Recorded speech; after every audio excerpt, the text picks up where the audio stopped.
Okay, good morning, everybody. Let's try that again. Good morning, everybody. Hey, we've got a beautiful morning in Stellenbosch. So welcome to all of you. Can I hear who is from Stellenbosch? Who is from Cape Town? Okay, who is from South Africa? Who's from beyond South Africa's borders? Let's give our visitors a special welcome. All right, it's wonderful to see you this morning. And I'm Annie. I'm from the D School Africa, the Hasselplattner D School Africa at UCT. And I've got some colleagues with me, and maybe we can introduce ourselves. So maybe I'll start with myself. So I'm Annie. I wear two hats. So the one is I run my own business where I do development programs with children. Been doing that for many, many years. Actually going into year number 30 next year. It's interesting, I taught some of them when they were this big, and now I'm catching them again when they come through university, and they look at me strangely, a lot grayer and hopefully somewhat wiser. So that's the one end, and then also work at the UCT at the Hasselplattner School for Design Thinking in Africa, and been doing that since its inception in 2015. So there I do some program leading, coaching, and facilitation. So I'd like to introduce to you my colleagues. Welcome, come on in. Yeah. Okay, so maybe I'll start off with Andiswa. Andiswa, maybe you can tell them a little bit about you.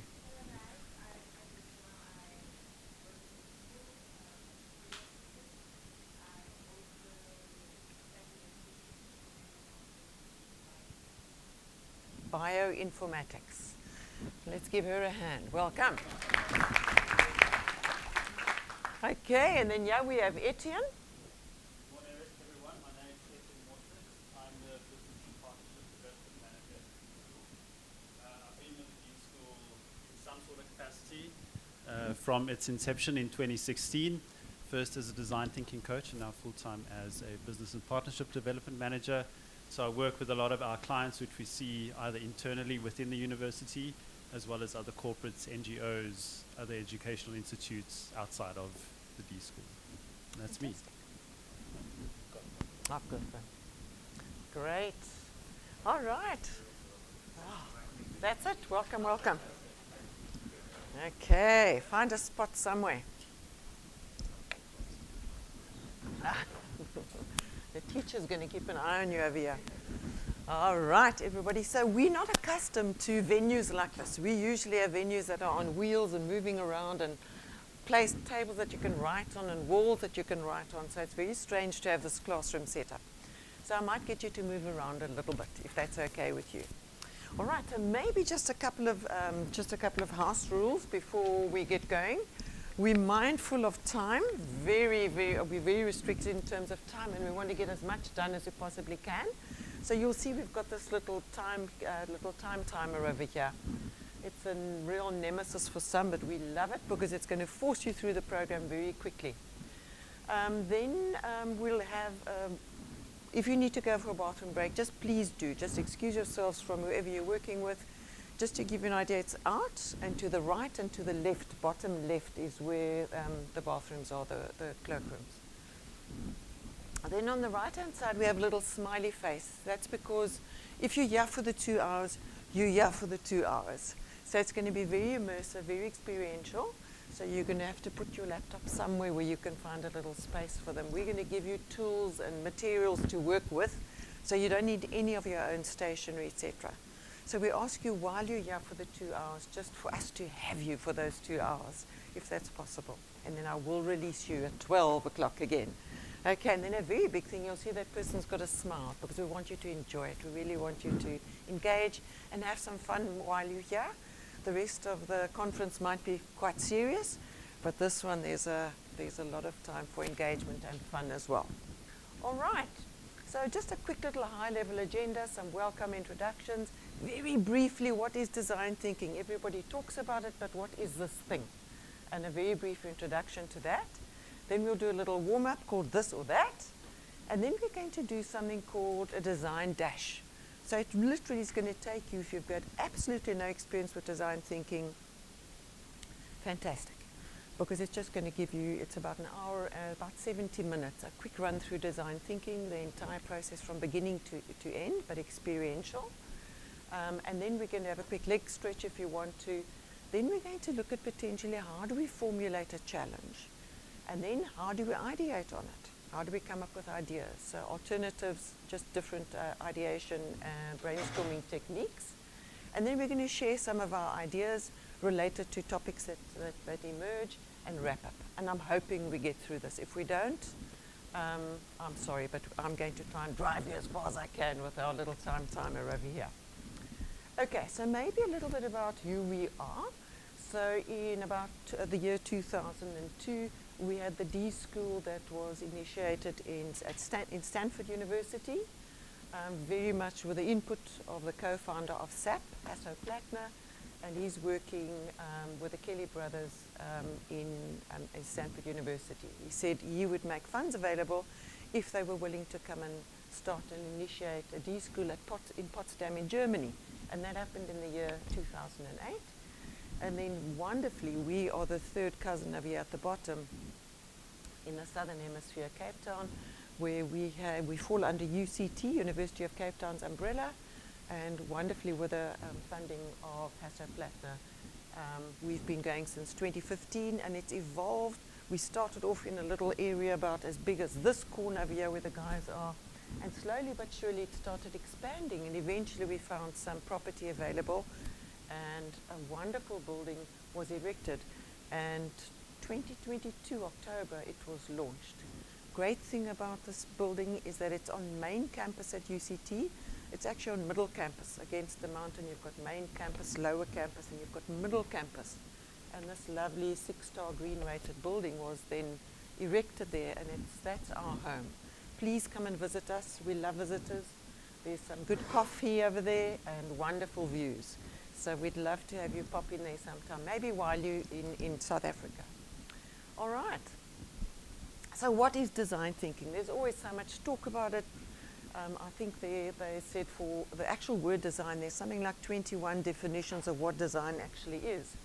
But at the bottom, Herbert Simon, a Nobel Peace Prize winner, I think economics way back when in the 60s, said design really is what is used to change an existing situation into a better or preferred one. So I love this description of design thinking at the top. It says that design thinking is a process for solving problems by prioritizing the consumer's needs above all else. It relies on observing with empathy how people interact with the environment, and it employs an iterative, hands-on approach to creating innovative solutions. You see the 3 circles over there. Often when there's a problem that comes in, people think, listen, can we afford to solve this thing? Then bottom right is, do we have the means? Do we have the equipment? Do we have the tools? And then lastly, do people really want this kind of solution? But with design thinking, we come in with a top bubble where we look firstly at, is the solution that we're designing for people really desirable? Are they going to use it? And then we look at, can we build it? And then we look at, listen, how are we going to fund this thing? But at the nexus where those 3 meet is where design thinking sits and where innovation really happens. So what is design thinking? So I don't know about you, but I love eating and drinking. I mean, drinking good wine. So I come from Stellenbosch. I studied here, so I say I've got a bit of a black belt in wine tasting.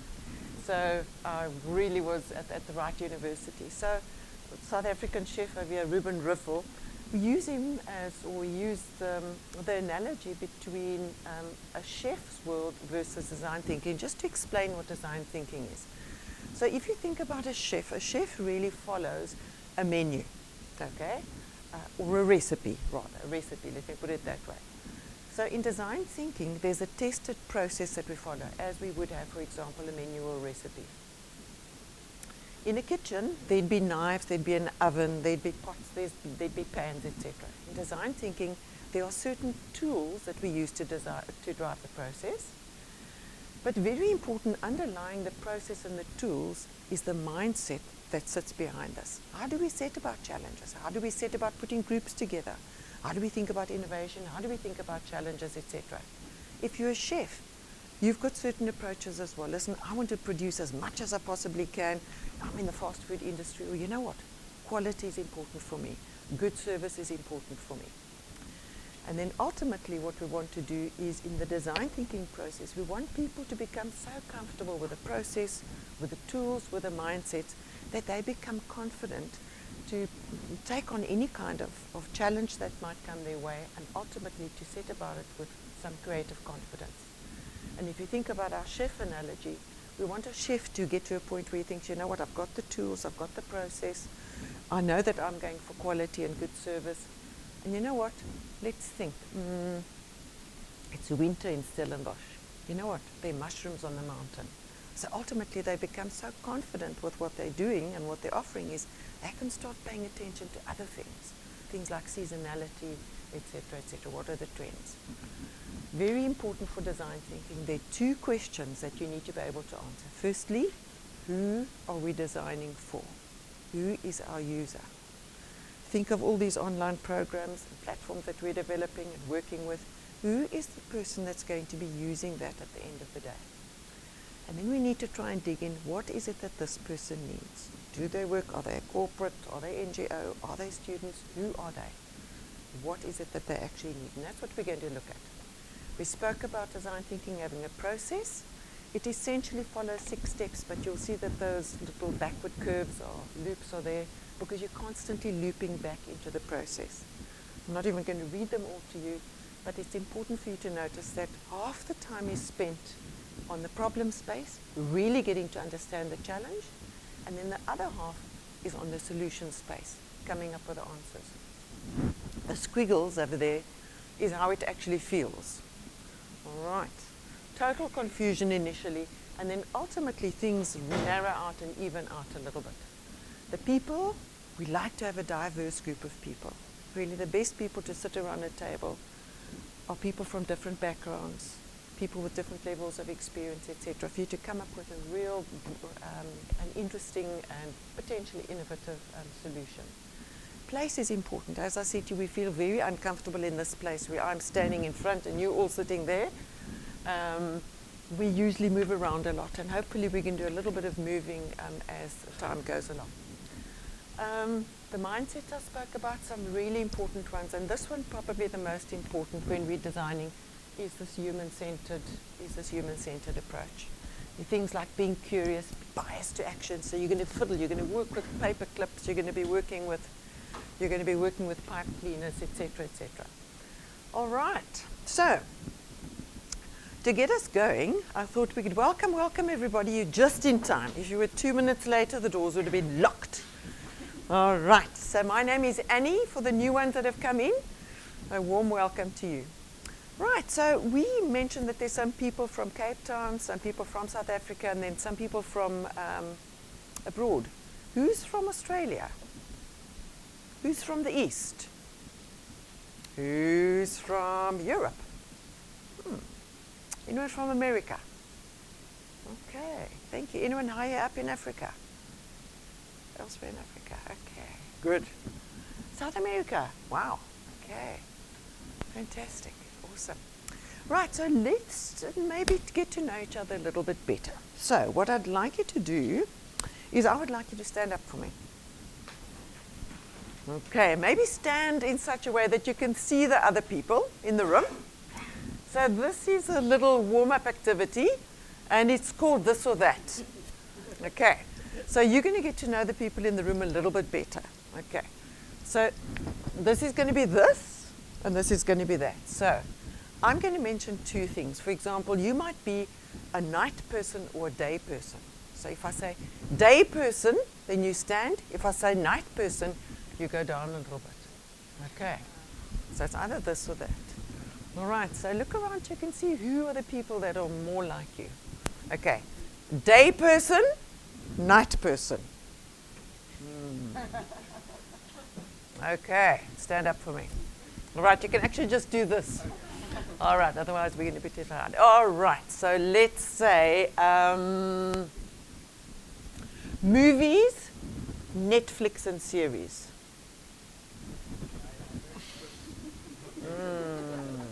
Okay, Right, let's see. Hamburgers, veggie burgers. Interesting. Okay. Tea, coffee. Yo, look at that. Okay. Right. Mountains, sea. That's a difficult one. Okay. Right. Cats, dogs. No. Meow, meow. Okay.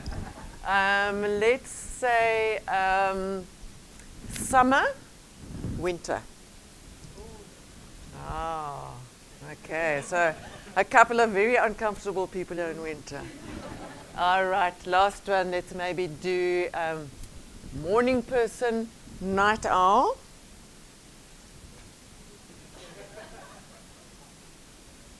Fantastic. All right. Give yourselves a hand. Okay.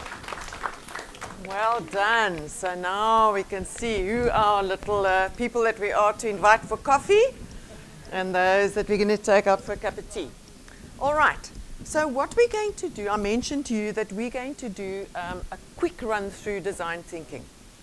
So it is very templated. I need you not to look in advance or don't go on to page 2 or page 3. I'm going to be asking you to be working in pairs. Okay. So some of you might have come in with somebody that you know well. It would be better if you weren't sitting next to them, but if you're more comfortable to do so, then I'm happy with that. Okay. So it's called the Hobbies Design Dash. So how it's going to work is I'm going to give each of you a template like this. I'm going to run through it with you step by step. You're going to have some stickies and you're going to have some markers to work with. So these we call Sharpies. This is what they look like. So essentially you need a Sharpie. You're going to have some post-it notes and you're going to have the template that you're going to be running with. Right, the first thing that I'd like you to do, please, I'd like you just to make sure that you're sitting next to somebody because you're going to be working in a paired activity. Okay, so just make sure that you're sitting next to someone. If you're in a row of 3, just pop into the row behind you. So there you guys at the back, you two can pair up, you can pair up with each other. For those that came in late, I mentioned that I want no laptops, please, because we're just going to be fully immersed in this process. All right, has everyone got a partner they're working with? All right. Okay.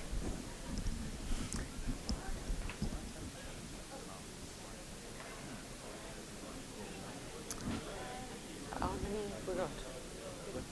How many people have we got? Yeah. Should be under.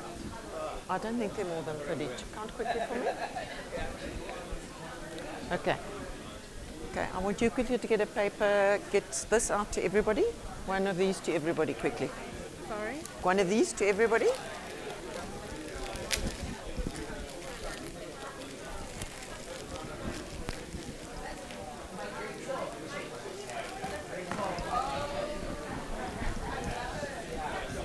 How many? 47. Well, okay. All right. So what are we going to do, Ed? Why don't you ask the guy quickly if we can, I'll delay the activity a little bit quickly. Why don't you quickly ask him if there's somewhere where we can go and do some photocopying? And this way, help me hand out quickly. Not those yet, just these. Yeah. One to you and your partner. Pass on to your buddies on the row. One for each. 1, 2. 1, 2, 3. One for each of you.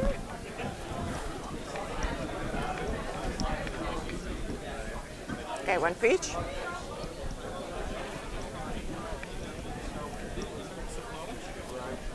Being able to mix and match it.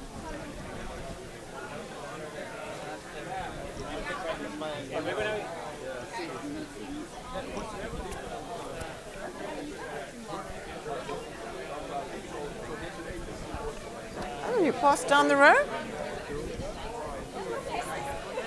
we go. 1, 2, 3. I've asked them to make 20 copies. Good.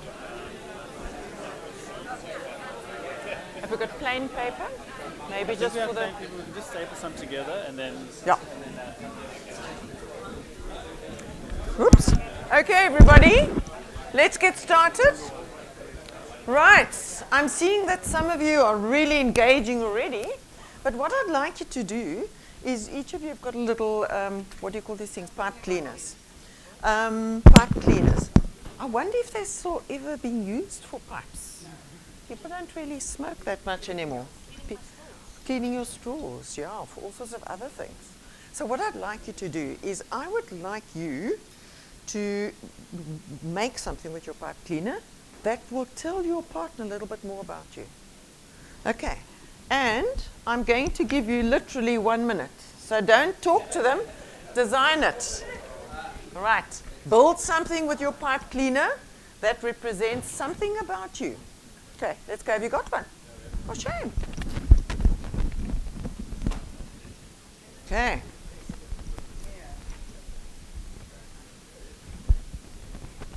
Do you need an extra one?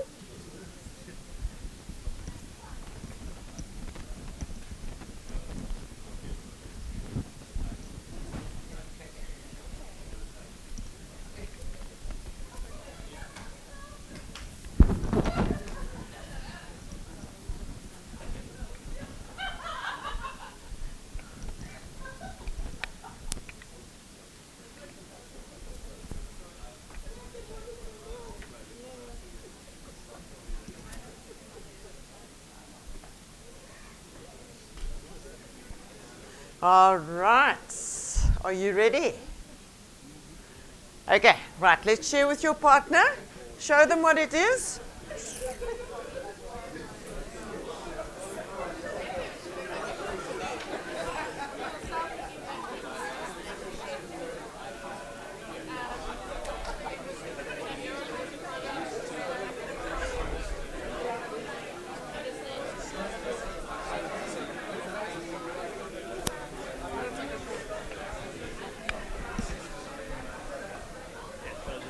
backup, we stapled some white sheets together.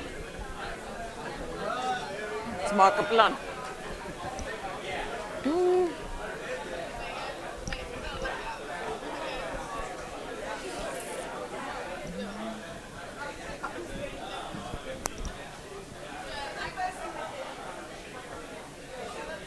I think I'm going to hand out to the people at the back. Oh. It will you start, and then the people in front, we're just going to have normal paper for. Okay. So it's easier to, okay. Okay. Right, everybody.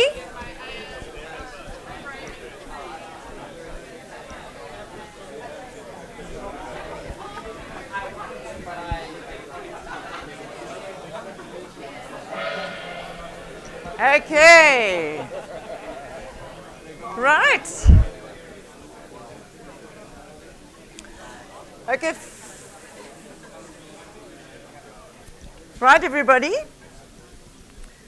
I see there's some interesting shapes and designs. Right, every now and then, remember we spoke about time being, ooh, look where we are already. You might have hear the gong ringing, and that means that I need you to just finish off your sentence and be looking in my direction. All right, so please don't open these design dashes yet. I'll have you know they told us there wouldn't be more than 30 people, and there are 45 of you. So we've quickly made a plan B, as one does. So did anybody, anyone's partner have something that was quite interesting that you thought in terms of them introducing themselves? Yes. Look, look, look. Hold it up high for us, let's see. Yes, you tell us. Yeah, tell. Yes, tell us about him. Guys, can I just ask if one person's talking? All right, only one person in the room talks, okay? Yes, sir. This I'm going to remember from us. He told me about, he's coming from Colombia, and together with his father, he planted 10,000 trees. Wow. So he said to me, figure it green. Yeah. Isn't that amazing? Awesome. Well, that deserves a hand, I tell you. Okay, I started with trees and mountains, so wow, we need to chat afterwards. Anyone else's partner, give them something interesting, even if the shape was being, yes, let's hold up the shape for us. Mm. Hold it up high so that they can hear, tell the team.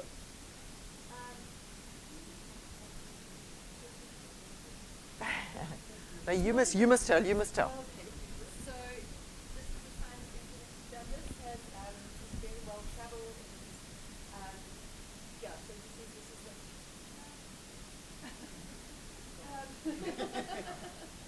so it says that basically the yeah, it's been out of the bag.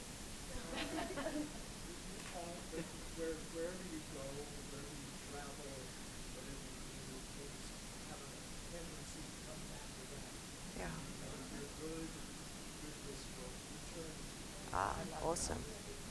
Okay. Something like that. Awesome. Thank you.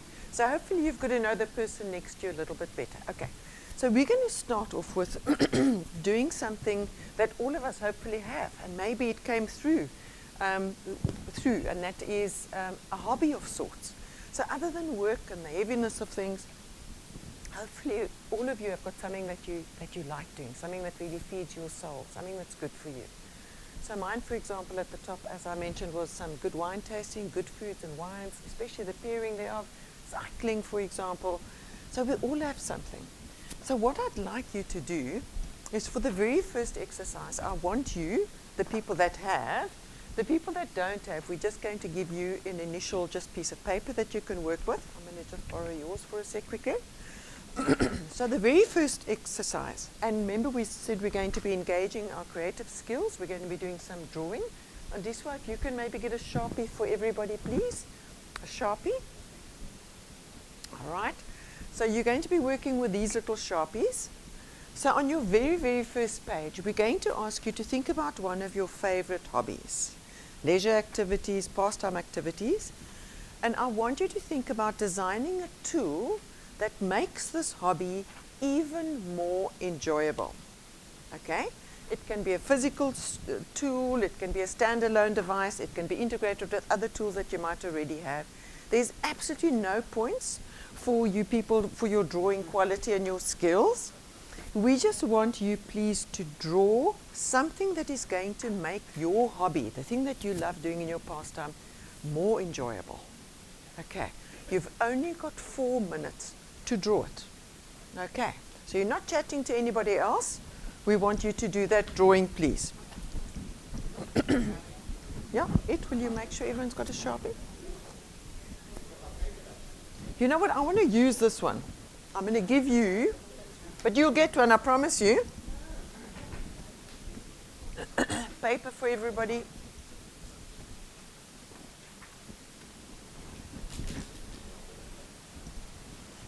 Right. The Sharpies are coming, buddy. I'll make sure that you get one, David. Okay. Hey, I remember you. How's it? Nice to see you. Okay. Right, we're down to 4 minutes already.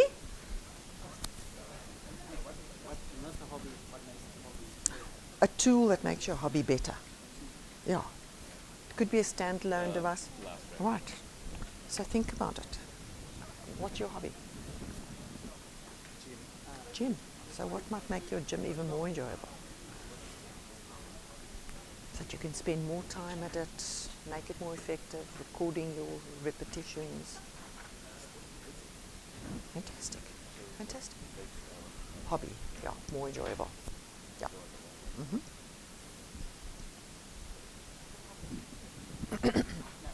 Doesn't have to be a tool, it can be anything. It might be a group of friends, who knows? Okay.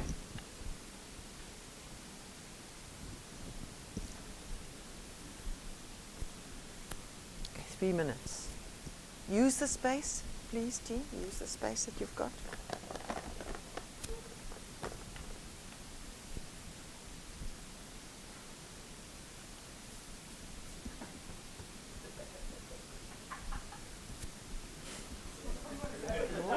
That sounds, I must come and check on what hobby this is.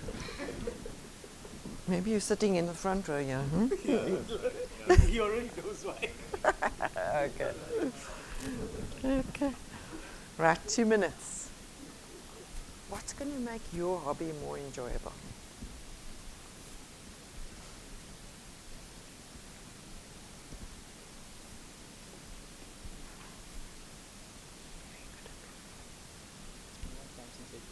Great.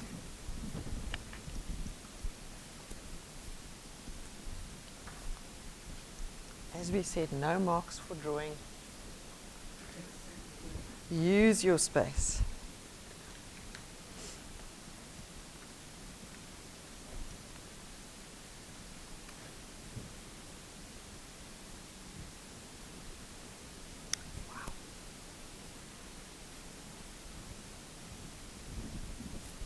Absolutely marvelous, guys. Stefan or Stephen?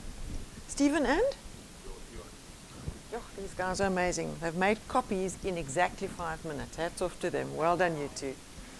Right, yeah, everybody is going to have one now. And if you've drawn on the other one, it's fine. You can just insert it. Okay, 1 minute to go. We'll staple it for you. Maybe you can staple it for them. We'll staple it in for you. Right, I'm seeing some amazing drawings, some less amazing ones, but interesting. Right, and I'm loving what I'm seeing. Some people have got words, some people have got arrows to go with their drawings, dotted lines. Great.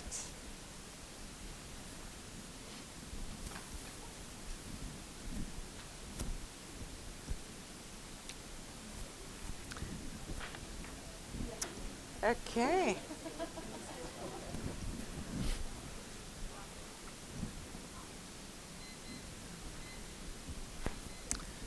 Okay, the timer has spoken. What I'd like you to do is I'd like you, please, just to hold up your page like this and just show it around so people just can see the variety of what we've got. Okay, everyone's looking at your drawing, not at your face, so all's good. Wow, look at that. Fantastic. Okay, well done. Good stuff, good stuff. Thank you. All right. Well done, teams. Right, now we're going to shift into real design thinking gear.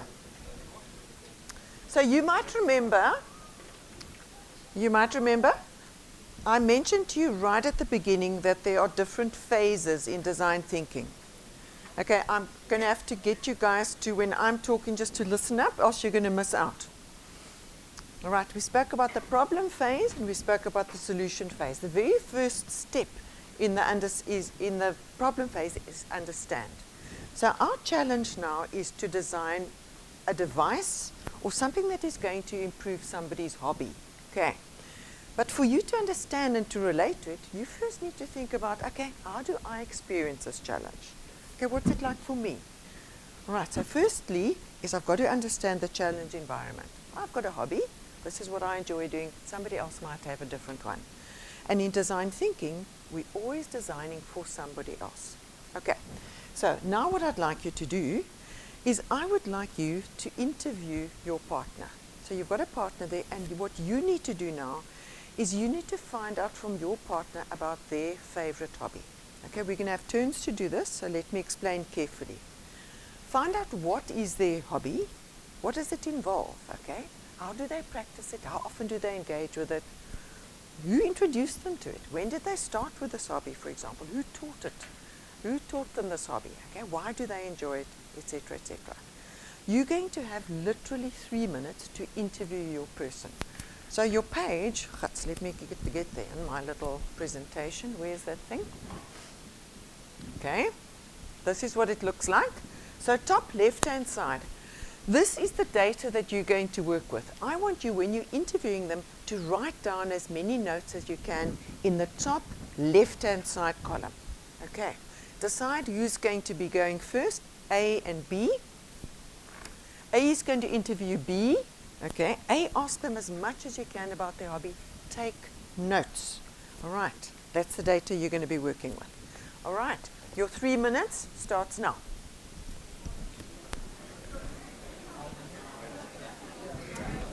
And this one, I might ask you to work with somebody. Hello, hello. Hi. Hello. Hello. I'm going to maybe give you a partner because you're working with somebody here, hey? You're working with this lady. Yeah, it's not going to work with 3 of you in terms of timing. So I'm going to ask this lady to work with somebody else, okay? Hello, my dear. I was with. Okay. Look, we need pairs. Yeah, but then this gentleman doesn't have a partner. Okay. So, yeah, so, but I mean, one of you is going to partner with Andiswa. Okay. Right. Maybe you can go and find a seat there in front. Okay. You two together. Okay. Andiswa, grab one for you. I'm also grabbing this. Yeah. She's going to come and join you.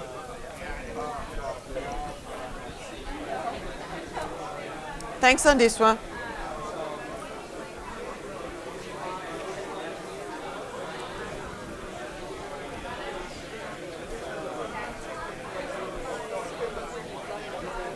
Remember to take notes. Take notes.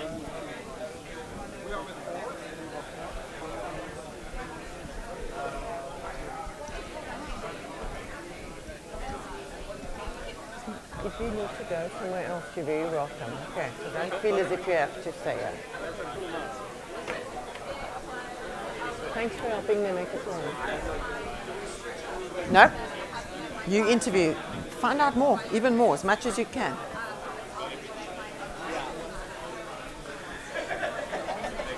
We've got one more minute. Find out to dig into something that was interesting there. Ask him to tell you a bit more about whatever aspect it is.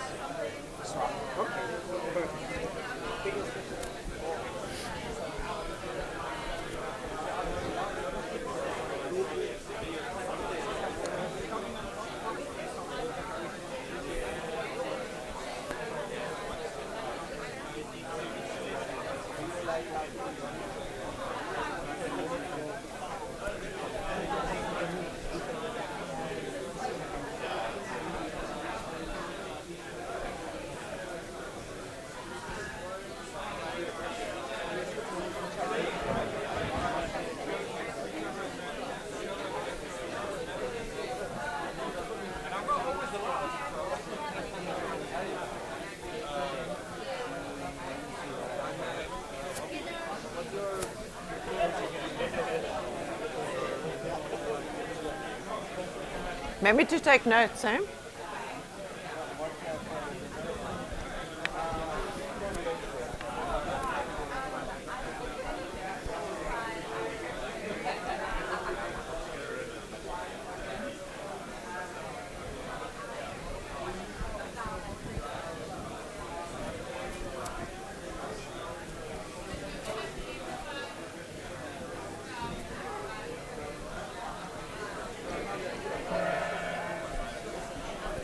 Okay.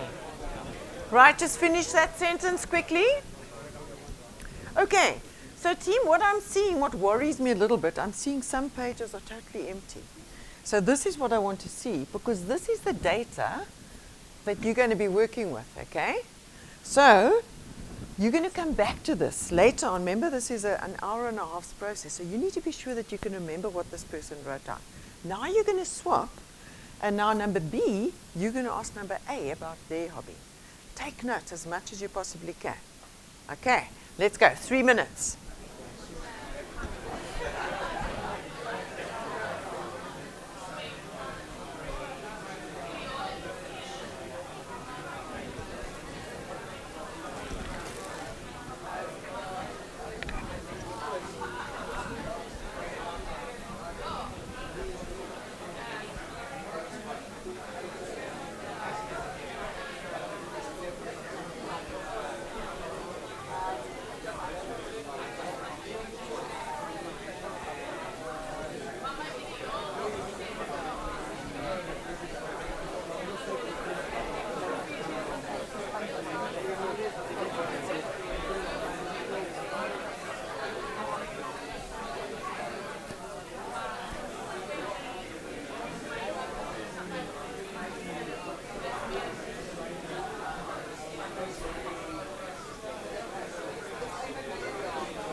Drinking beer is something you do with your father.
Okay.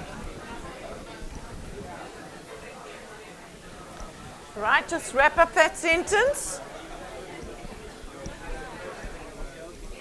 Okay. I can see some of these conversations are getting really interesting.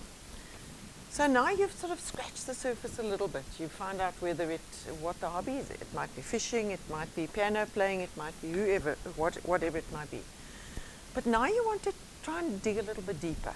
Okay, well, you've now shared what your hobby is. Now you're going to go back to the first person interviewing their partner again. But now you're going to dig a little bit deeper. You're going to ask some why questions. For example, Annie, you said that wine tasting and foods are an interest of yours. So how do you really get to practice that? Okay, did you ever consider studying it? You know, if you would you do it again if you were to choose again, for example? Why was that such an interesting thing? What was the turning point for you? You know, what made you decide on that in the first place? So now we want you to dig a little bit deeper and try and understand why this person is or isn't doing something the way that they are. The why questions are important. So you would have found in their first round, there was something that was slightly intriguing that stood out for you. So now we want you to scratch a little bit deeper. Okay, so you've got 3 minutes. First one, interview their partner again. 3 minutes.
Hello, hello. Hi, we've started like a paired activity that they're doing. Okay, okay. So I don't know if you just want to observe what's going to be easiest for you. I'll just check the context. Anything with detail we can refer. Yeah, let me give you this.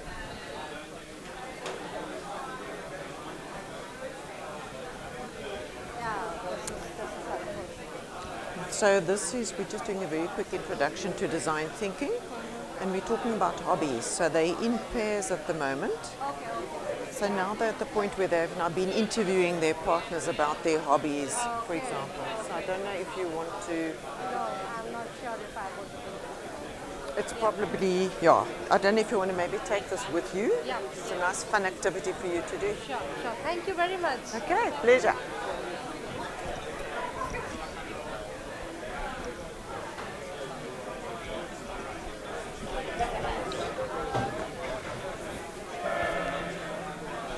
Okay. Right, teams? Exactly the same thing, just swap partners. Okay, swap roles. 3 minutes.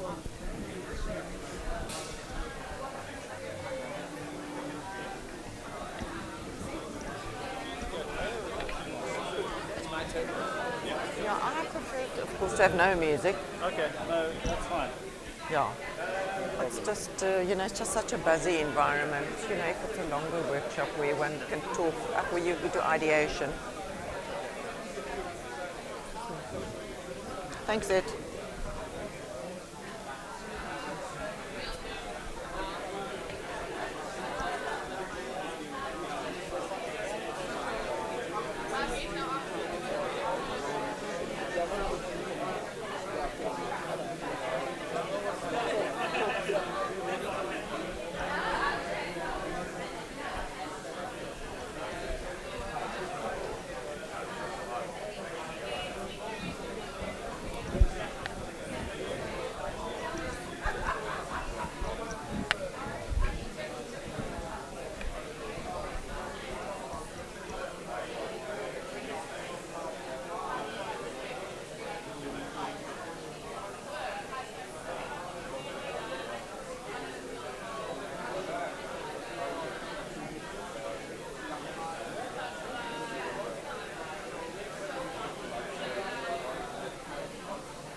Hello. Hello, sir. Just join now. Hello, sir. Hello. So maybe just to tell you, we're doing a paired activity. I'm Annie. Hello. So hello there. So we've started on a paired activity with people already. So they're about 20 minutes into the process. So I don't know if you want to just observe them, or if you want to try something else. It's up to you. Actually, I came from Saudi Arabia, so Cape Town, so I did to attend this special. Okay. So, Ed, what do you think would be best? Maybe, can you maybe try and catch a gentleman up with what we're doing at the moment with the D dash? Should I partner with him? I think so. If you can, that would be great. Okay. I am already for the general of design thinking Yes. in Saudi Arabia. Fantastic. All right. Okay. Pleasure.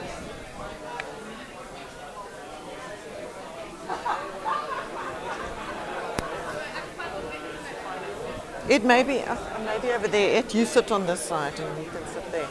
Cool.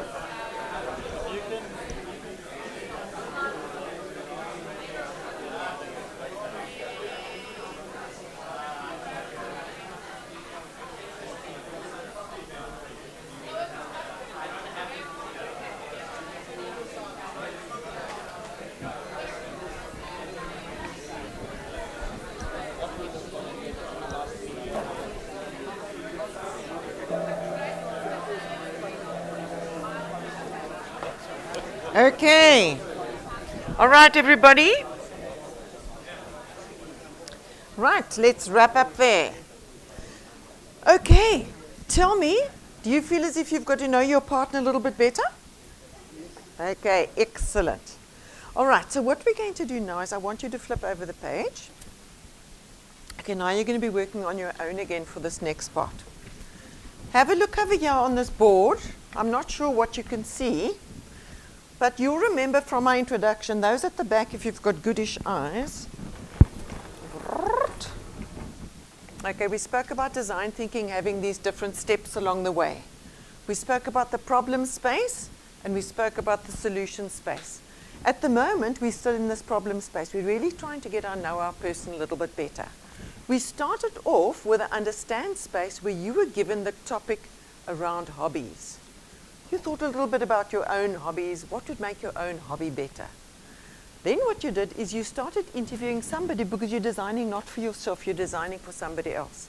And you started observing them. The way in which you observed them was by interviewing them. So now you know them a little bit better. Now you've got lots of data, you've got a page full of information, and now we're going to move to the next step. And the next step is reframing it. So now what do you do with all this information? You've got to try and make sense of this information.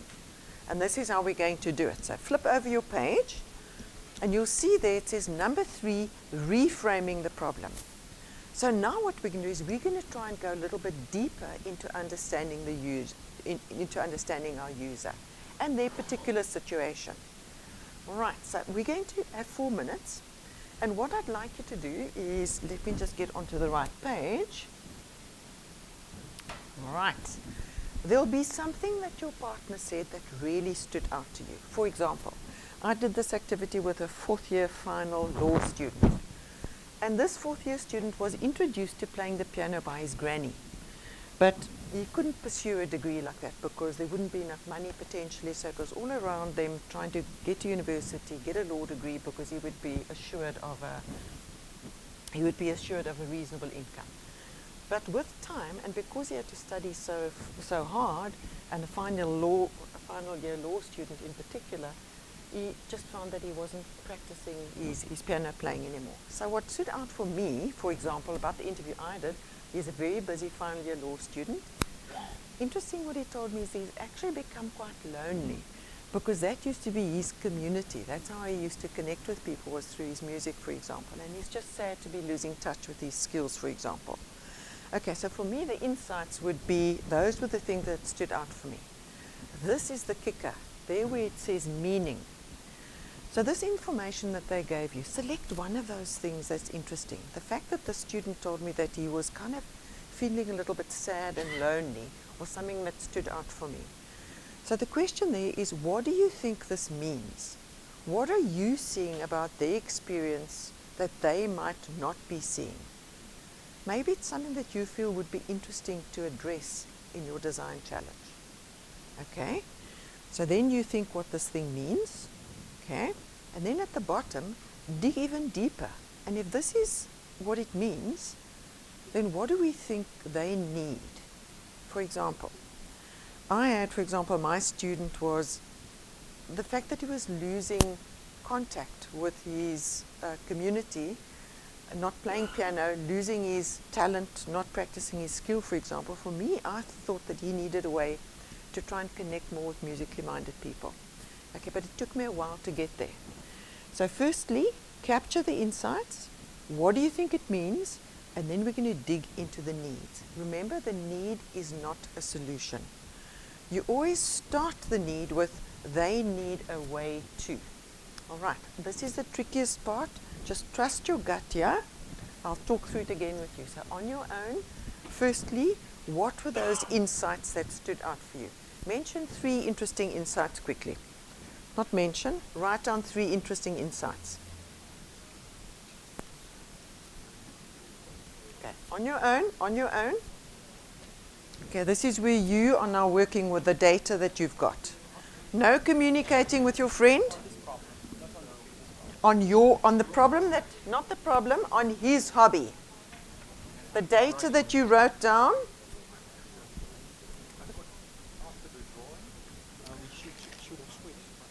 No. So the drawing was yours.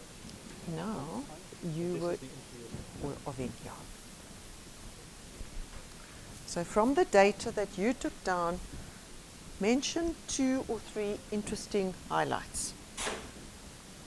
That's all I want you to do now. under insights.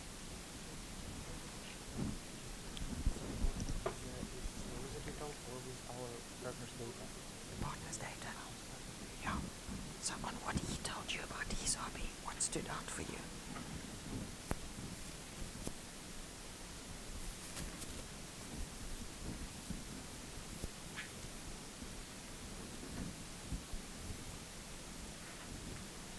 Okay, now you've got 1 or 2 insights.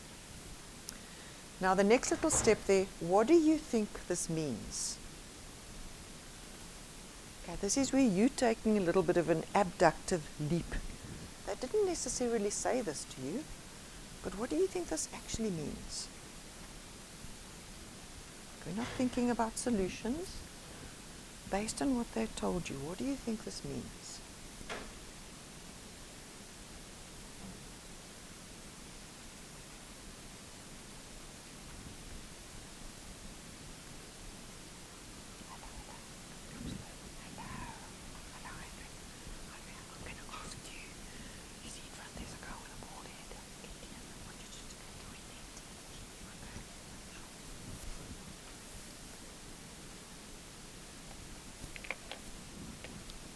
Right, try and stick with me and with my timing.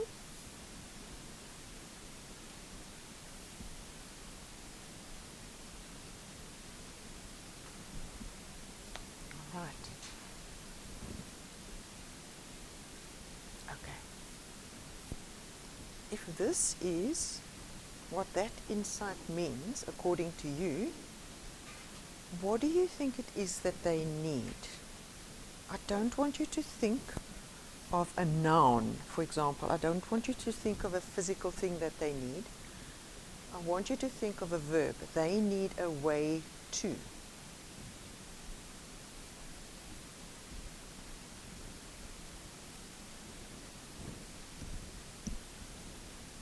And you might be wrong, and that's okay, because we're going to test it.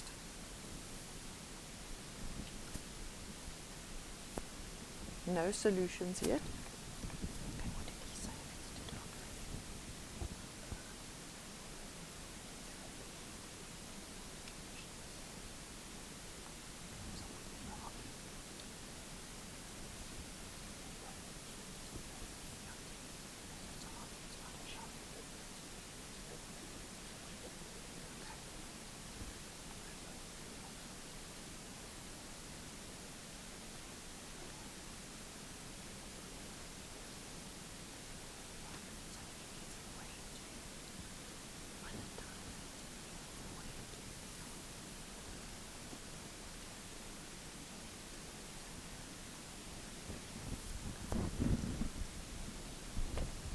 If you need help, call me. All right. So now we're going to move on to the right-hand side of the page. Now with the information that you've got on the left, we now want you to try and refine what you've got on the left-hand side into a single statement. Okay. And before we do it, I want you to look at the bottom. There's an example of a problem statement. So the example of the bottom one was the student I interviewed. So Sipe, a final year law student, needs a way to connect and interact with musically minded students, as interestingly, he feels he is losing touch with his piano playing talents by focusing purely on his academics. So at the top, you've got this answer. I want you to put in there your partner's name and some context. So put in your partner's name. For example, mine was Sipe, a final year law student.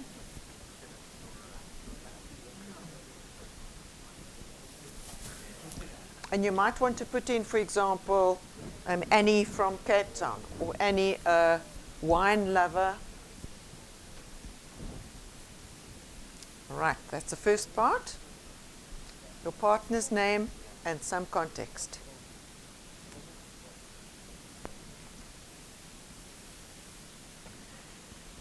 Right.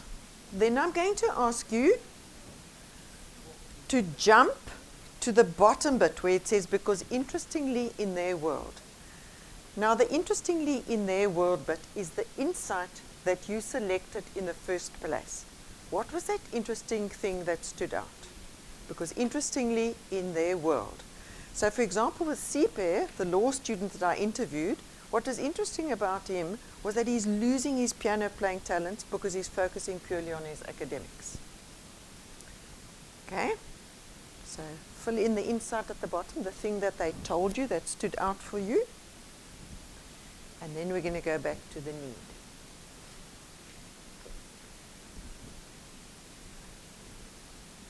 Okay, your partner's name, some context, and then that interesting insight that stood out for you. What was that very interesting insight?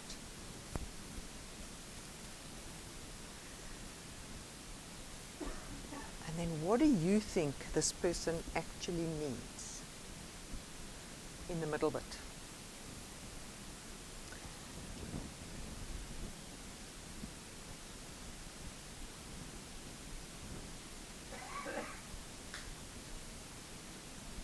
Call me if you need help. You good? Okay.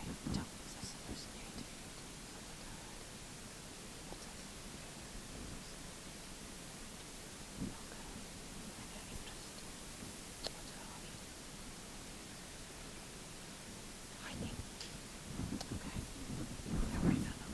All right, team. What I want you to do now is I want you to reformulate this thing the way that I've given you an example at the bottom. Can you see at the bottom there's the example? I want you to write out, please, your reframe challenge statement similar to that. You can take it onto the next page, on page 4, where it says write your problem statement here. Okay, so what was it that was interesting that stood out for you? So she's a hiker. She hikes, is that it? Bikes. Ah, okay, bikes. And what was interesting that stood out for you? Time? What was it? Ah, safe space. Ah, okay. So that's quite important. So she needs a way to. What would you say she needs a way to?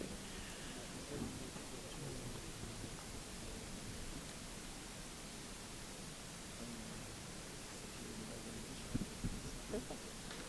Find a secure environment to practice her cycling because interesting in the world, she lives in the inner city, which is not safe for a woman to cycle. No. Okay, right, some interesting ones here.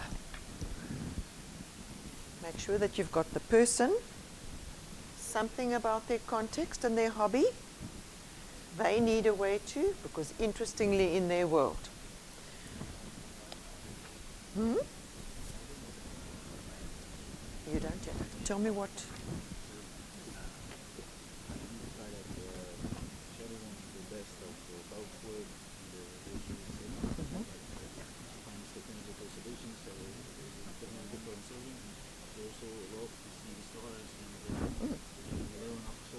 Great.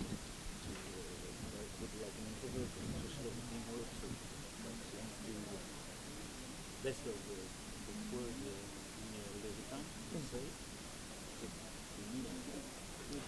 Agree with that, like to snap between contexts. So, okay, so what was your big challenge? Enjoying opposite contexts. Opposite context. Okay, so as a hobby, you do sailing. Oh, on the boat, sailing. Okay, and what was your biggest challenge? Why is she not able to practice sailing very often? She is able, okay. So, okay. So what did you pick up? Is that what makes it difficult for her to? What stands in the way of her practicing her hobby? Yeah, I get to do it a lot. And I guess I don't own a boat. I don't own a boat. Awesome. Okay, that's fantastic. So would that be a dream?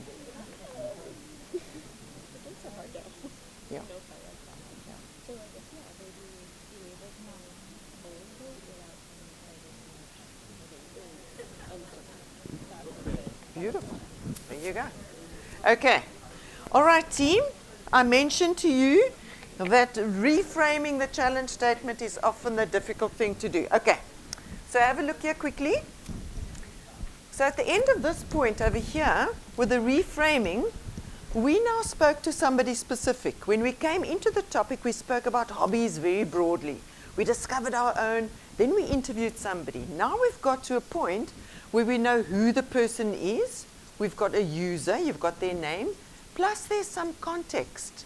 Okay, we've now heard that they're interested in sailing, or it might be in hiking, or it might be biking, for example.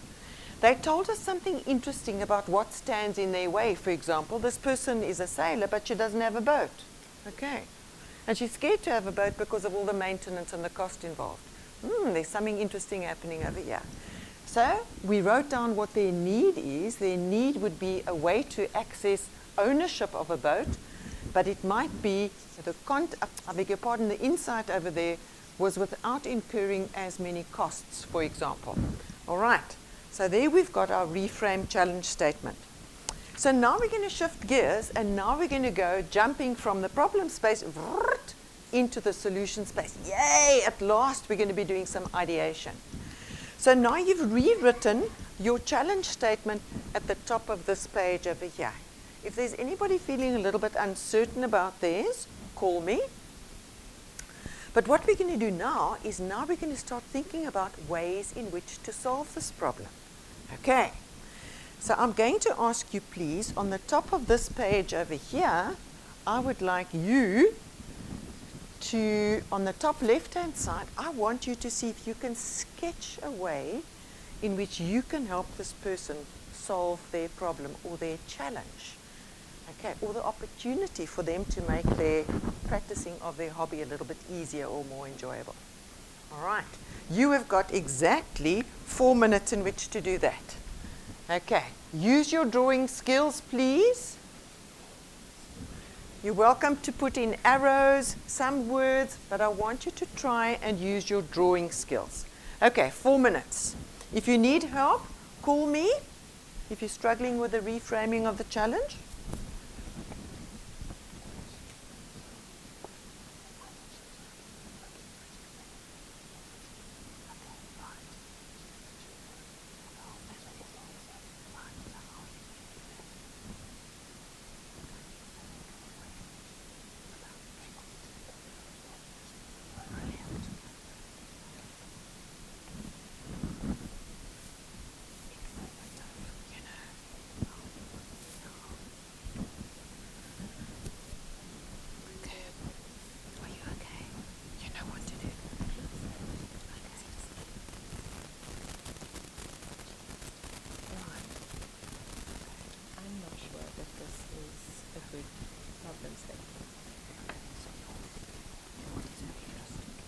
She loves going to the movies by herself. The problem is most people say popcorn and she wants an immersive experience. Wow, that's interesting. Okay. So, what do you think? Okay. I've noticed so she mentioned that she likes a bubble to keep out the noisy effects. But it reminded me of that thing at the Zika Museum where you go in near the whales and that feels like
Not for me? Yeah, and they.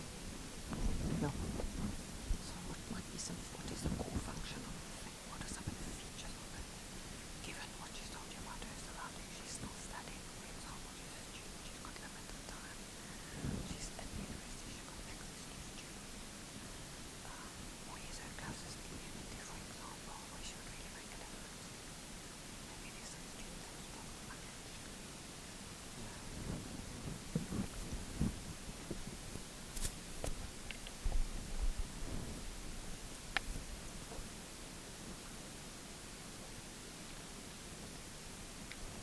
All right. If you've got a second idea, I want you to draw your second idea on the second block.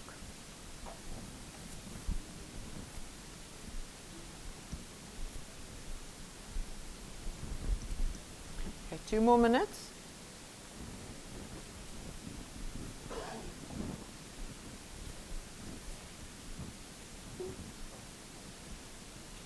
Okay, I want to see some drawings as well, please, not just words.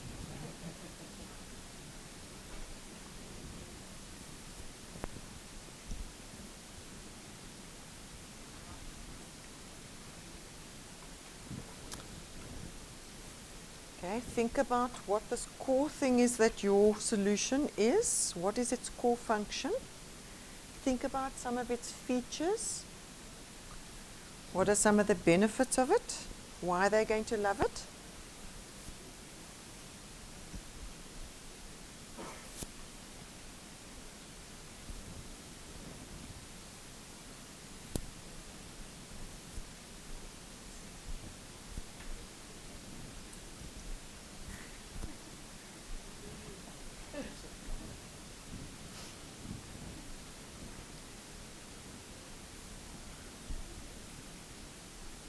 The core function has got to meet the need of your user.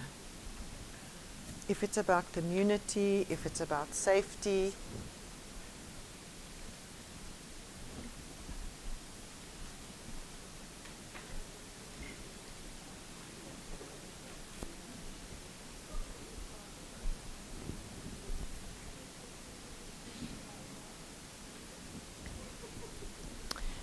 Okay.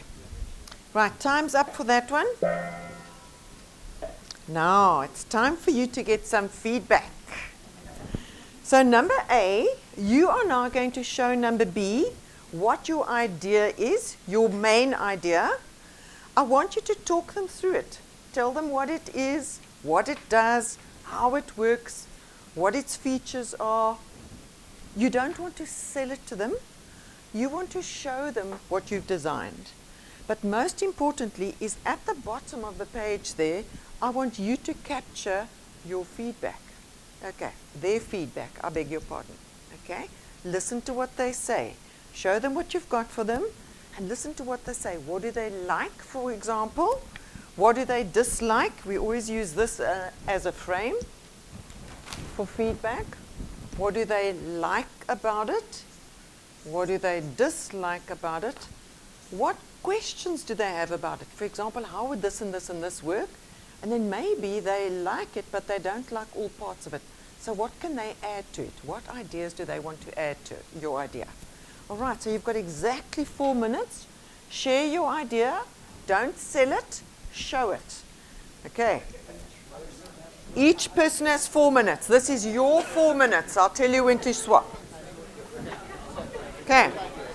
We have 2 ideas, Sheba. Choose your main one.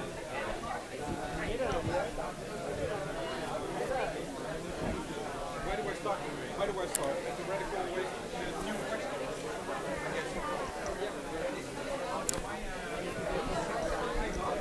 Up to speed. They each have it. Thanks, it. And I'm just going to run to the bathroom Go, and go, I'll be go. back. See you later.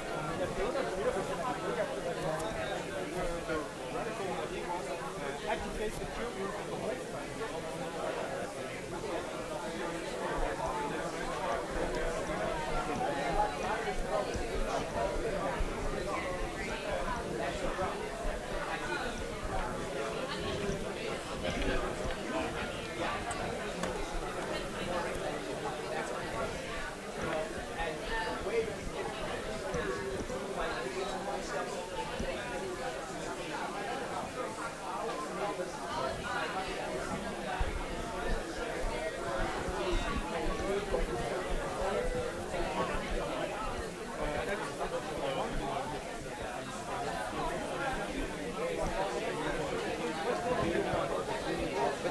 I wonder.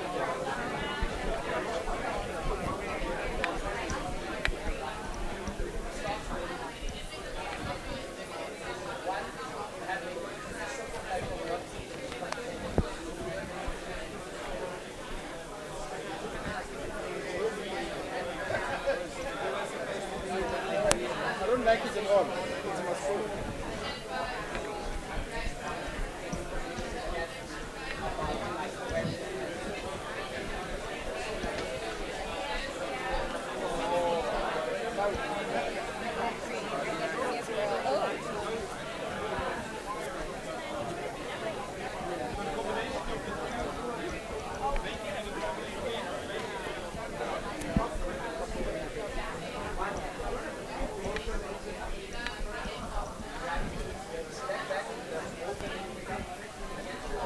Lekker mors.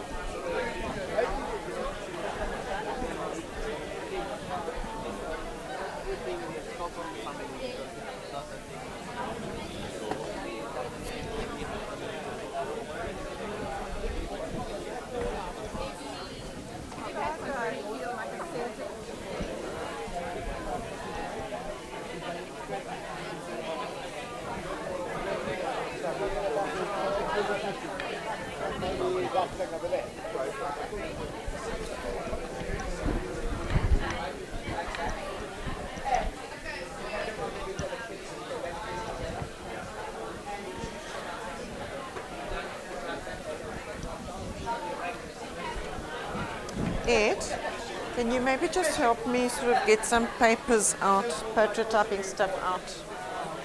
I've already put the boxes out. What do you want, sir? Maybe some papers and some scissors sort of under the boxes, yeah, and a bit of paper. At like Yeah, at wherever the various points are.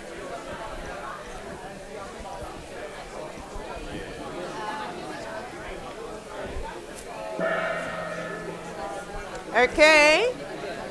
Right, everybody. I'd like you to swap, please. Right, number B. Number B, share with A, please. You've got 4 minutes. Capture your feedback.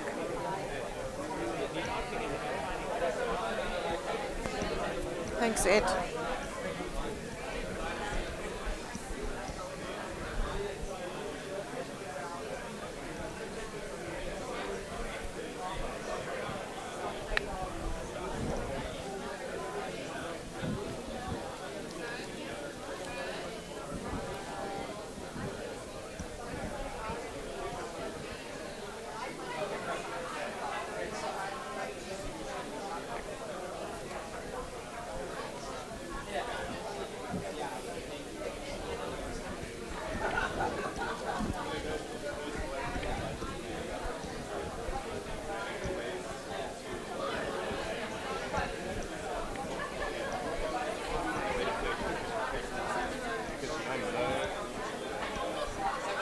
I can dish this out. You can.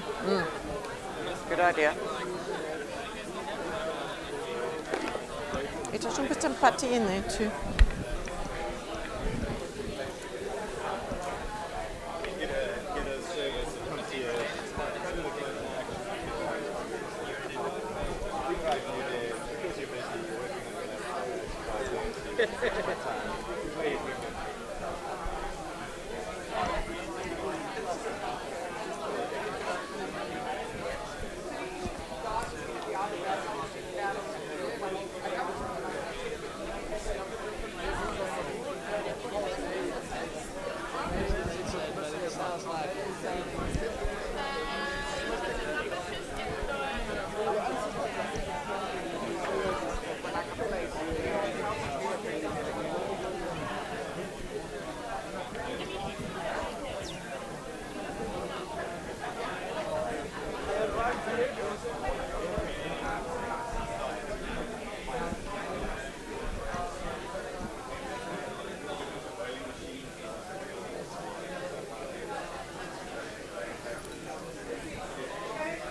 Thanks, Ed.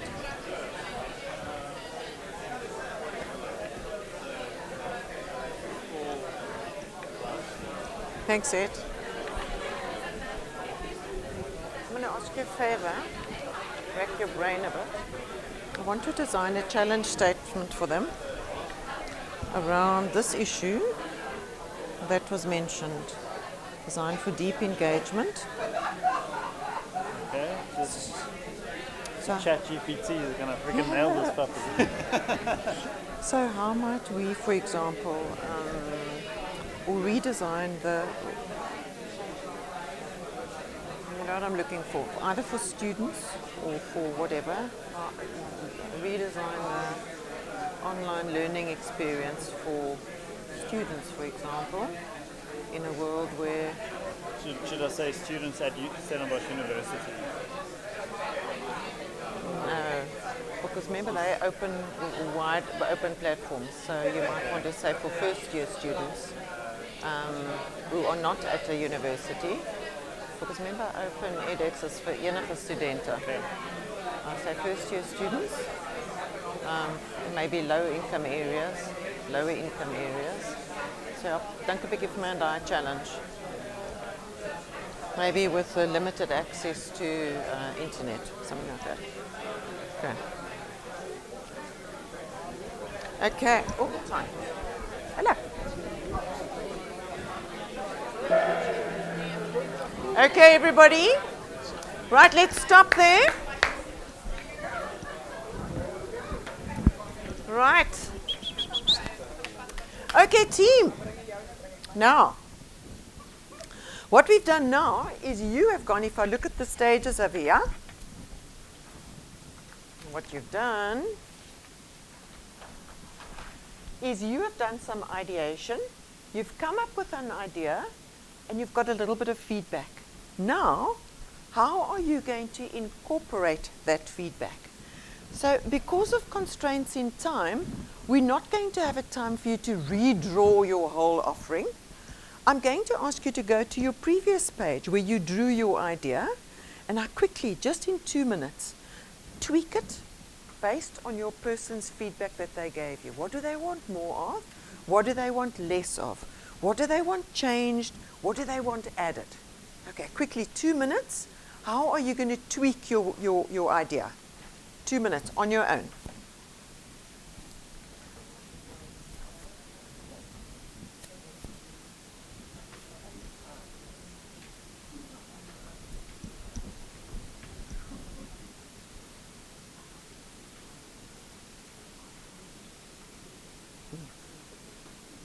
Oh, how might we help?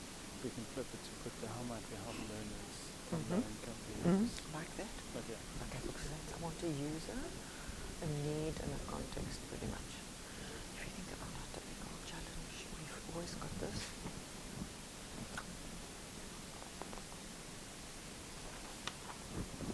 At the end of the day, I want them to have a look at this. So it's an area of concern, a user, and a context or constraint. So if you can dive into that, how might we help learners from low-income areas with limited engage, interested in, yeah, that's fine, yeah. As long as it's got those 3 components, just check.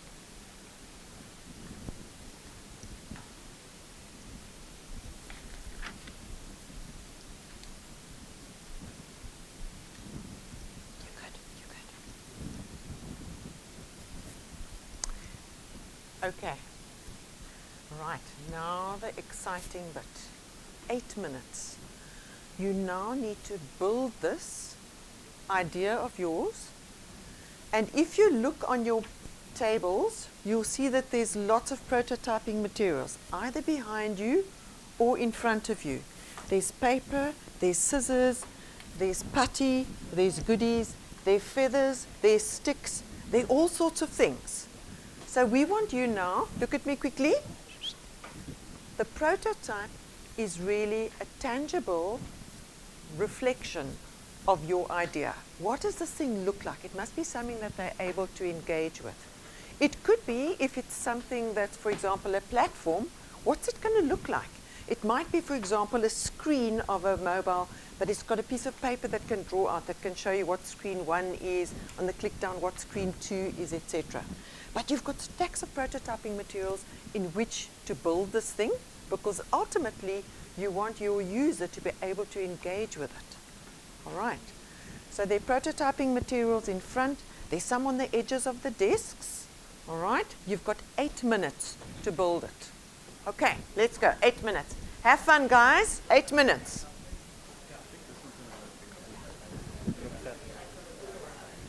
Yes, it's about learning design, but it's also about broader context, like how might we help them access, how might we help them deeply engage. So oftentimes that's like, it's not just the learning sources, but maybe getting them to class or feeding them or whatever it might be, whatever social challenge. So read it quickly. How might we help learners from low-income areas with limited internet access deeply engage and stimulate their interest in learning? Or Leslie, how might we help learners from low-income areas to deeply engage? No. Oh, deeply engage and stimulate their interest in learning. Okay. So maybe. it could be simpler. Yeah. Try and make it a little bit simpler if you can. Deeply engage. Remember, they're working on open online platforms, as you dink on another context. Okay. So if you can tweak that in some way as well.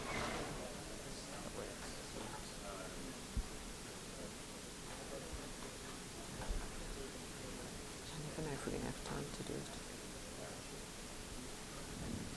Once you've got it, if you can write it on the board, on here for me, nice and big.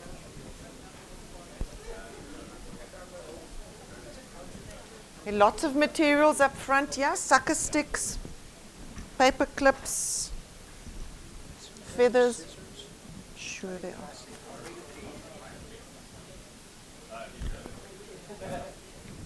More scissors. There we are. There we are.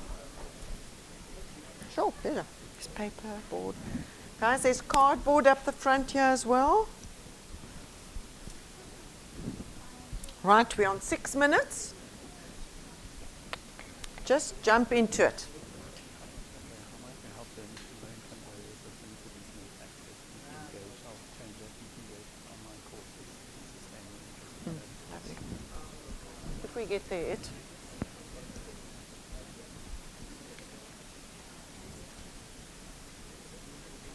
A lot of pins there at the bottom.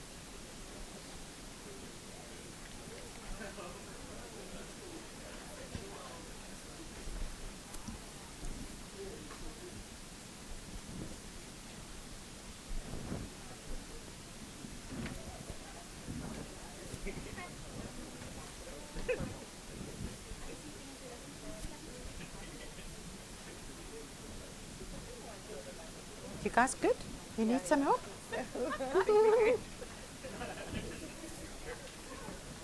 Nice and colourful. Oops. Are you having fun here at the back? Awesome.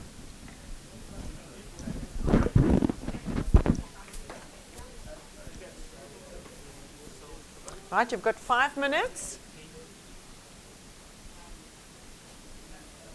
Let's build, build, build.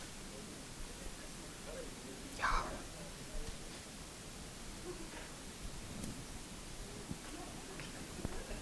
You stuck? I'm not very good. You are. I'm horrible. You just haven't practiced. Okay, building. Tell me, what is your idea? My friend is thinking in terms of how we use internet Treat.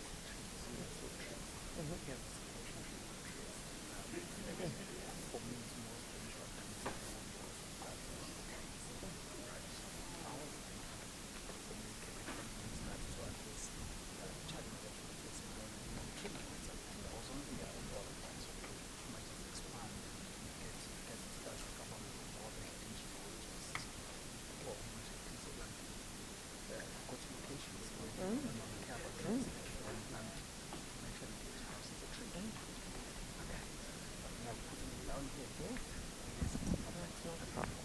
what you want to do is I want you to draw, for example.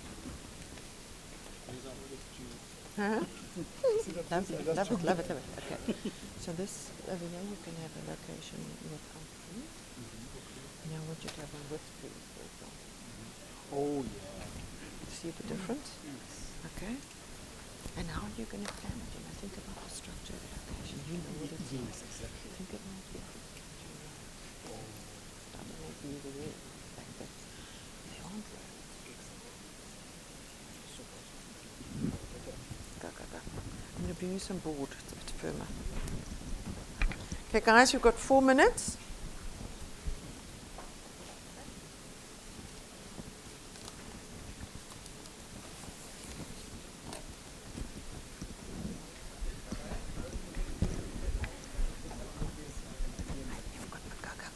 You've got putty as well. You can use this if you need to. Okay, let's go. Hey, Pom, there are other things behind you can also use. Pom-poms and things. Okay, 3 minutes to go.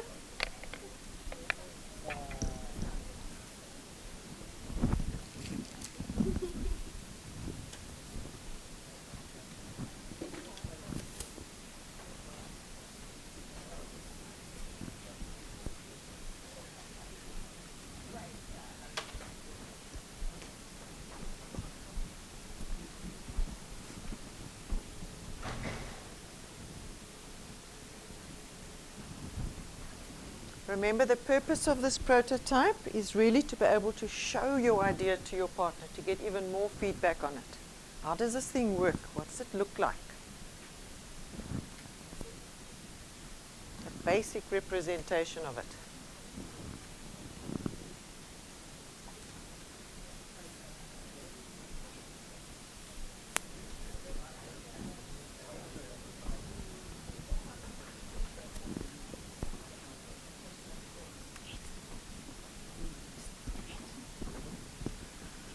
Maybe take one or two photos.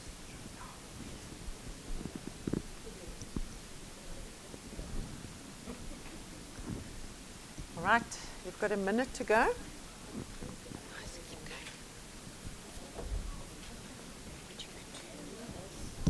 Ready? This is what you're going to put your trees on. Yes. Beautiful tree. Nice, yeah.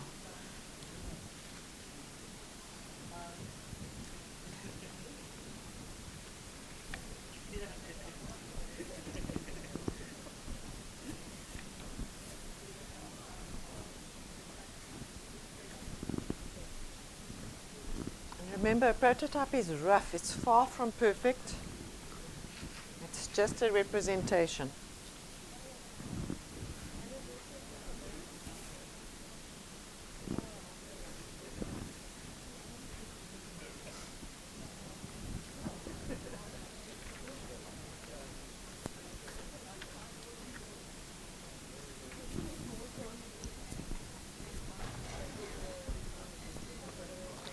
Okay.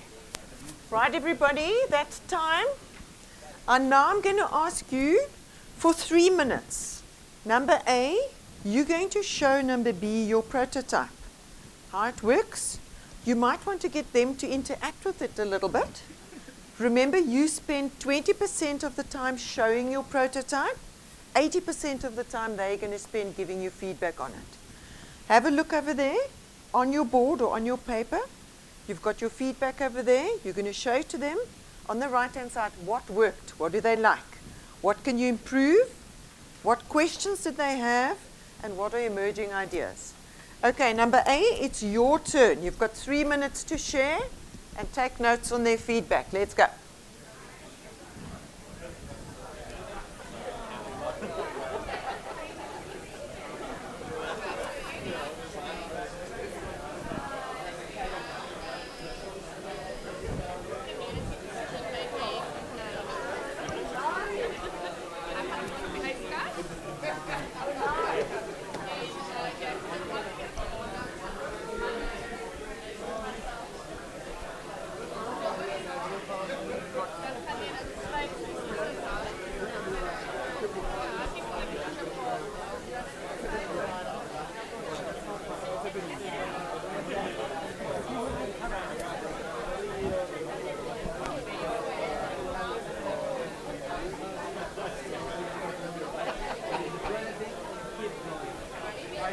350.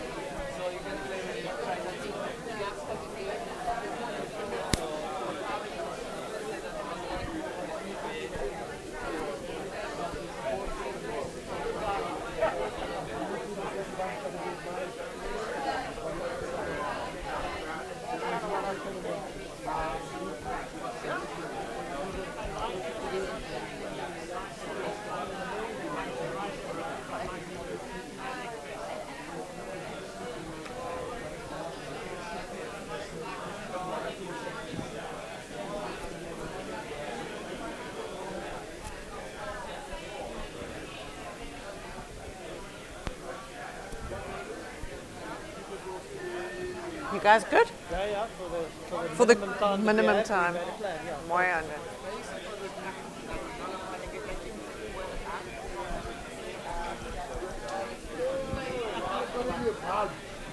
What?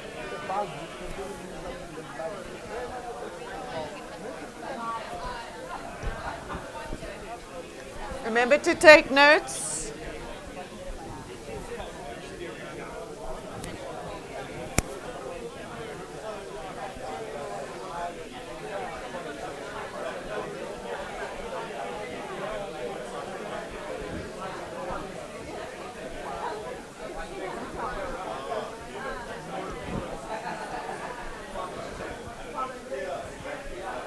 Okay, 1 more minute. And then we're going to swap. 1 more minute.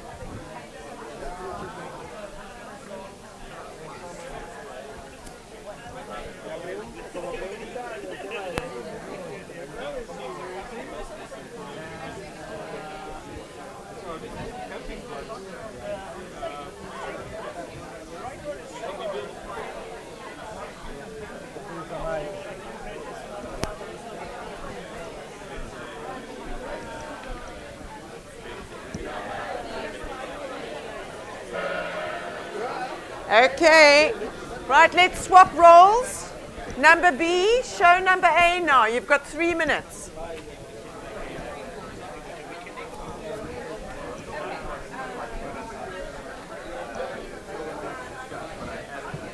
Love it when they really get so involved. I like it when the children listen. Maar is lekker as hulle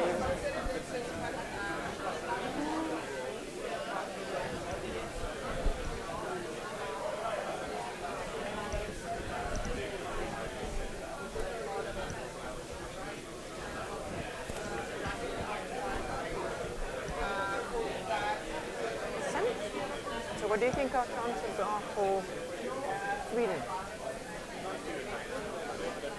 You know what I reckon's happening? They probably need to issue the contract, and that will go to Richard's email address without telling us. So only when Richard checks, only then forward it to us. But that one's like, we really have to thread the needle on that one. Because last time I went, I was like, but I feel better this time. Yeah.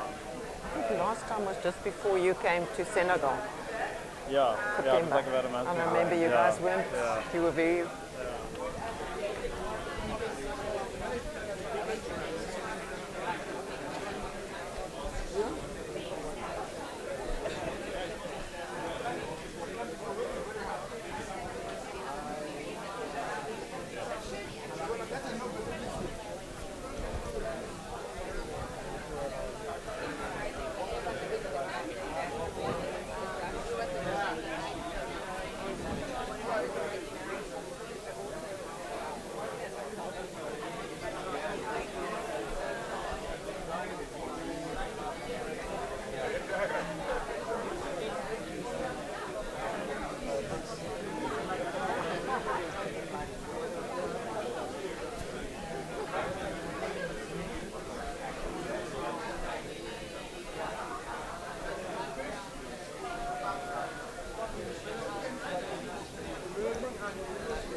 Okay, let's start wrapping up.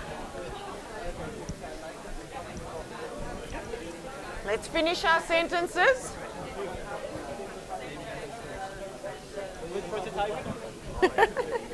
Okay. Right, everybody. Right. I'm a teacher with mixed feelings. I love it when the teacher talks and the children listen, but I love it when you people are so engaged, and I'm seeing lots of engagement and giggles and laughter, and that's what I want to see. Okay. So, well done. You've now got feedback on what your person told you. And ultimately, if you think about the process, this is the feedback that you're going to use then to make what you designed originally more suited to your user's needs. You'll show them again, you'll get more feedback. So it's a constant process of iteration. Remember we spoke about those 3 circles on the Venn diagram. The one is what's the user going to like first? Secondly, can we build it? And then thirdly, do we have the finances to be able to do it? So I want to ask you, did any of your partners build something for you that you were quite impressed with? Right. Okay. So I'm going to start with that lady. Have we got a mic, guys? Oh, there it is, Ed. I'm going to start with you. Okay. Can't see. Where's on, where's off? Oh, there's on. Okay. Quick little question over here. What's your name? Kyla, Kyla from? Cape Town. Ah, Kyla from Cape Town. Okay. So tell me, what was Kyla's hobby and what was the challenge? So Kyla enjoys going to the movies on her own. She does not enjoy the noise of other people and stale popcorn. Okay, sure. Interesting challenge. Enjoys going to the movies but doesn't like stale popcorn. Quite a difficult one. All right. So she enjoys being on her own but still being in the movies. How on earth do you solve that problem? So can you tell me, what did your partner come up with for you?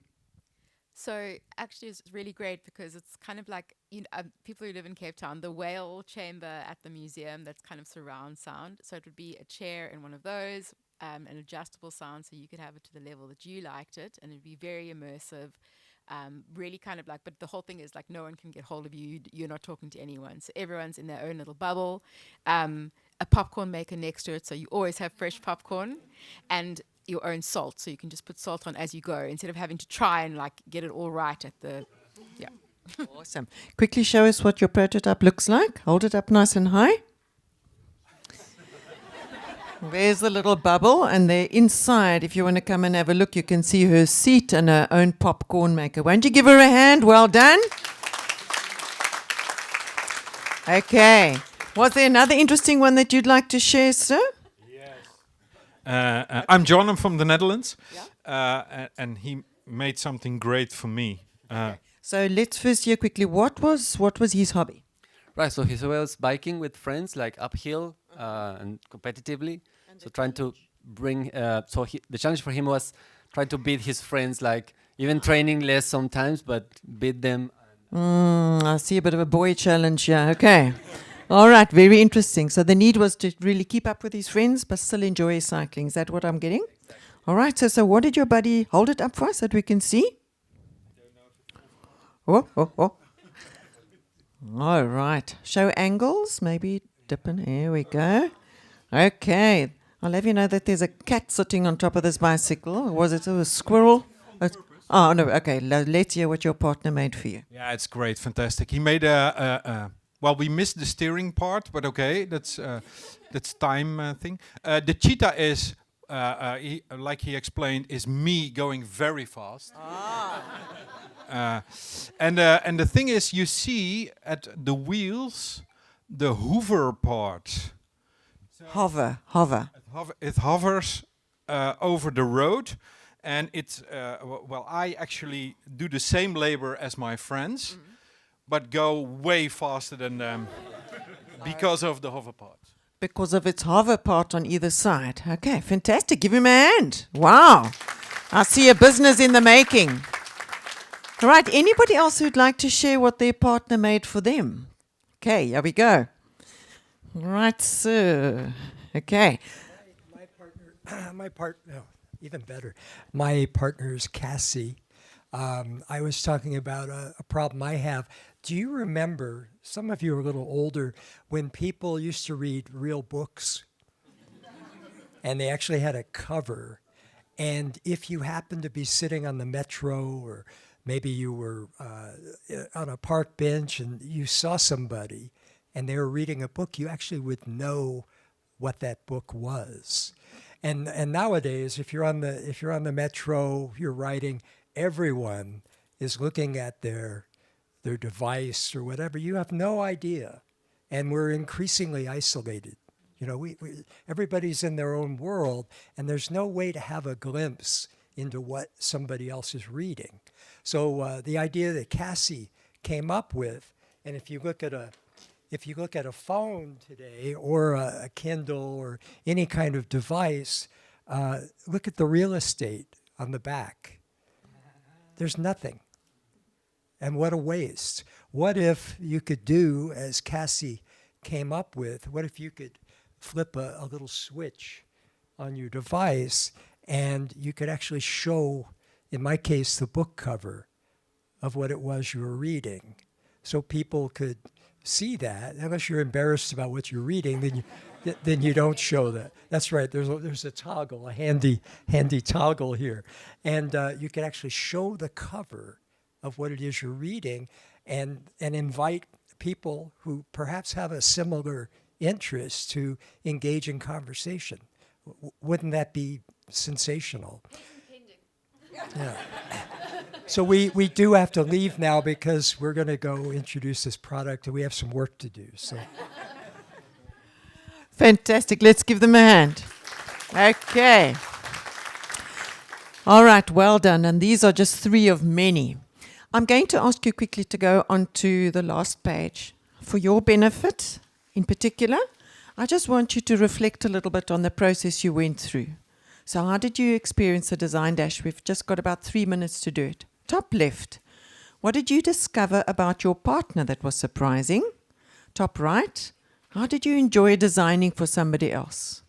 Bottom left, how did you feel about sketching and prototyping? And then maybe bottom right, most importantly, what did you learn about yourself in the activity today? Okay, just spend 4 minutes with yourself.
Wrap things up for us.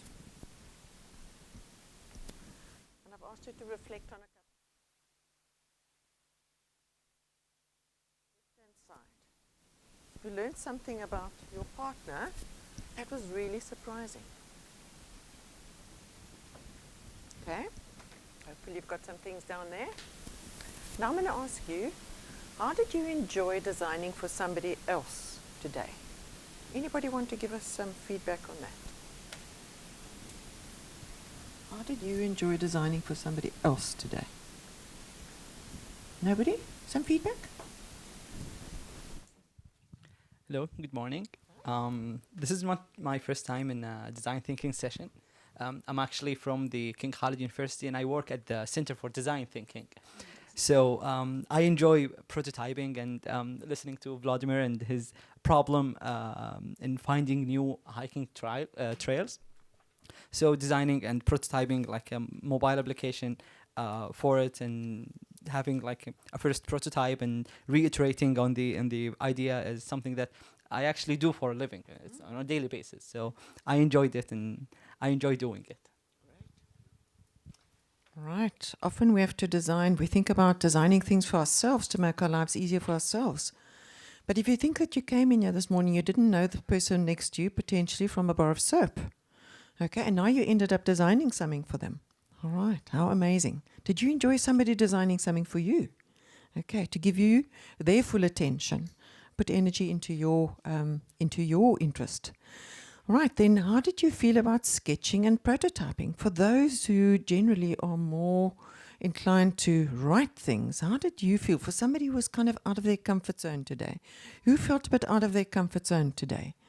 Building and drawing, etc. Who was out of their comfort zone? Okay, let me go over here.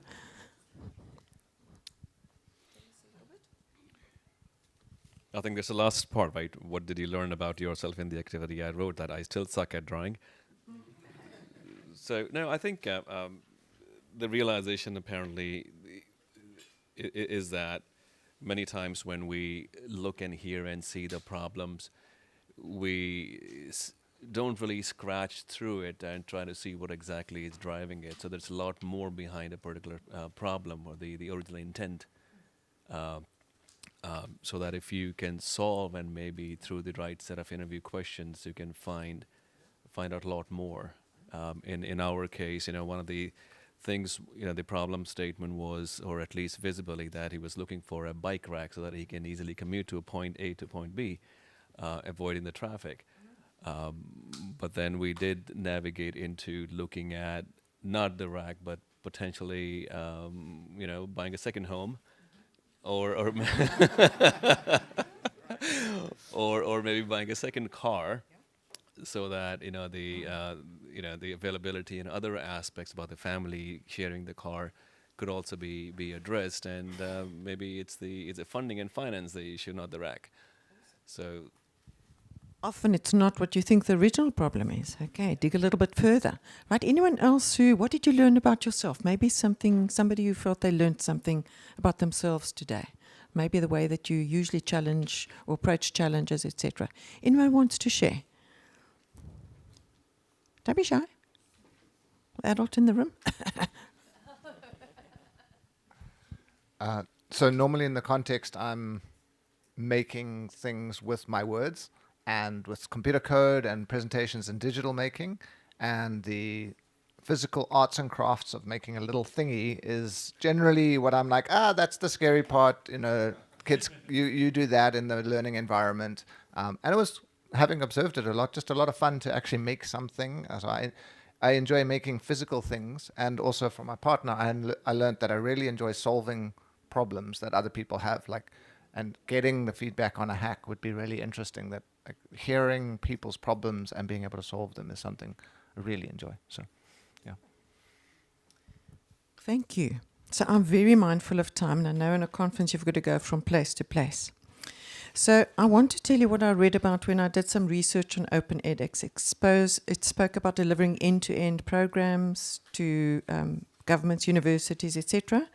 Interesting thing here I found. It says learner engagement, data and analytics with Open edX Insights. Open edX Insights provides intelligent learner-centric analytics to help instructors understand how learners engage with course material. So for me, what stood out was another word over here. How do we personalize education and bridge gaps in understanding?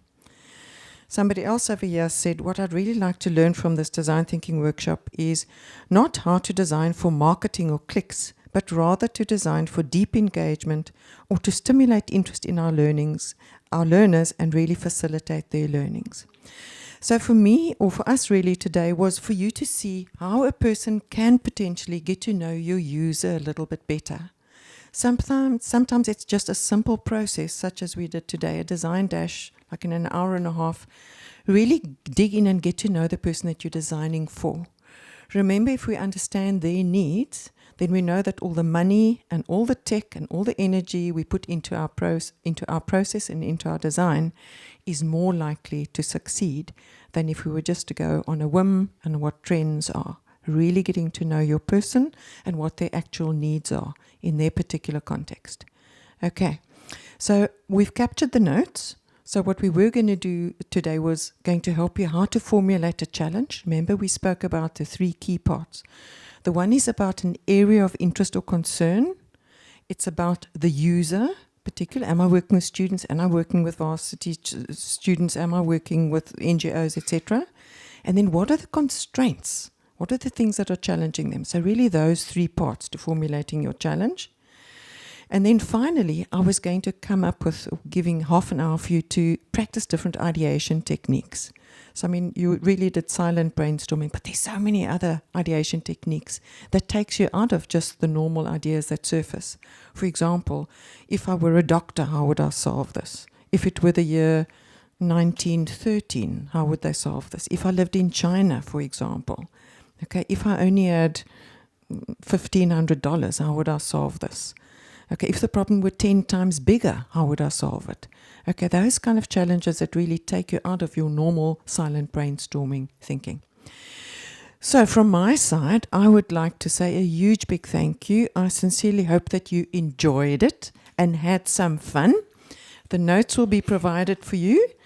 Can we please give our tech guys a hand over there? They've got a hard week. They've got a busy week ahead of them. Andiswa, thank you for all the materials. Etienne for coming through. To the D School, thanks to you guys over there. Let's give them a hand. And then I think most importantly for you guys, you've got a huge, fantastic opportunity, chance ahead. We're educating the nations, okay, for a brighter future for all of us. I think we're so aware of the issues that are happening abroad and in our own country. So you guys, it's in your hands. Let's make it work. Okay. Take care. Have a wonderful conference, all of you. Godspeed.